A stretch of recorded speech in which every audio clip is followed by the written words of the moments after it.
بسم الله الرحمن الرحيم. النهارده هنتكلم عن زراعة النخيل الأنسجة. طبعا زراعة الأنسجة في توفير الشتلات أو فسائل النخيل المعتمدة عالية الإنتاج والجودة الخالية من الأمراض والمطابقة لمواصفات الأم في إكثار وإنتاج التمور من الأصناف المتميزة أو المطلوبة للتصدير أو الأسواق العالمية أو الأسواق المحلية. كذلك في الإحلال والتجديد لأشجار النخيل في الأراضي القديمة. سليم. طيب، نقوم بإنشاء طبعا قامت الدولة بإنشاء البنك القومي للجينات لحفظ الأصول والموارد الوراثية النباتية المصرية في إطار حماية حقوق الملكية الفكرية في ظل منظمة التجارة العالمية للحفاظ على نسيج التمر أو النخل. زراعة النخيل بالأنسجة هي الوسيلة الجيدة لاستمرار هذه الشجرة المباركة في الحياة بعد أن أشرفت بعض الأصناف الجيدة على الانقراض.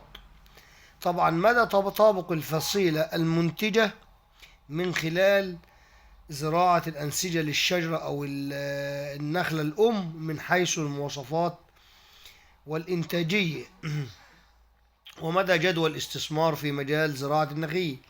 سهولة زراعة الفسائل المنتجة من زراعة الأنسجة لأنها تتميز بتجانسها واحتفاظها بمجموعات جذري. الحد من انتشار الأمراض والآفات التي كانت تنتقل عن طريق الزراعة بالفسائل التقليدية مثل سوسة النخيل أو سوسة النخيل الحمراء. الاستفادة من علم الهندسة الوراثية في النخيل. أسلوب تكوين الأعضاء، أسلوب تكوين الأجنة الجسدية. الخطوات التي تتبعها في إدارة الإنتاج: استخدام كوادر مؤهلة ومدربة تدريبا عاليا في مجال زراعة الأنسجة. اختيار الصنف المراد اكساره بناء على دراسة وافية لكل خصائص ومدى الطلب عليه في الأسواق. عقد الندوات والدورات العلمية للعاملين.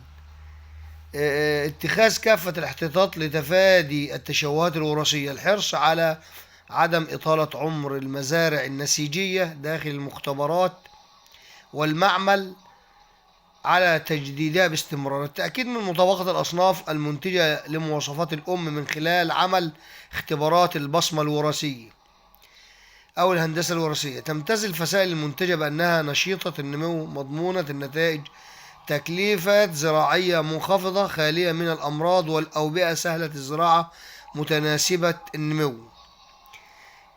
إن زراعة النخيل هي الكنز المجهول، لأن إنتاجية الفدان من زراعة النخيل تكون أضعاف العائد من زراعة المحاصيل الأخرى. زي أصناف البرحي والمجدول، إنتاجية حوالي من 10 ل 11 طن للفدان سنويا، وهو عائد يشجع على الاستثمار في المنتج. وهناك أسواق واعدة مثل الهند والصين ودول شرق آسيا والدول الأوروبية والسوق الأفريقي وسوق الدول العربية وخاصة فلسطين وليبيا والسودان. يزرع طبعا يزرع النسيج بعد خروجه من الحضانة أو المعمل أو المختبرات. بيستمر في المشتل من 2 إلى 3 سنوات، وبيقضي النسيج في المعمل حوالي 6 شهور، من 6 ل 8 شهور. يزرع في قصاري بلاستيك أو أكياس سوداء في صوب من 9 في 40 أو 6 في 40 من الحديد، مغطاة بالنت أو الشبك الأبيض أو الأسود، أو صوبات زجاجية أو صوبات بلاستيكية. التسميد بتاعه طبعا بيحتاج إلى عنصر النيتروجين والفوسفور والعناصر الصغرى والكالسيوم والمغنيسيوم. كذلك يحتاج إلى حديد 6% وبعض المنشطات زي اليوميك والأحماض الأمينية والطحالب البحرية والفولفيك. كل هذا بيؤدي إلى نجاح طبعا النسيج بعد طبعا عملية الانتظام في الري، وخاصة الري في الصباح الباكر أو قبل غروب الشمس. طبعا رش باستمرار للحشرة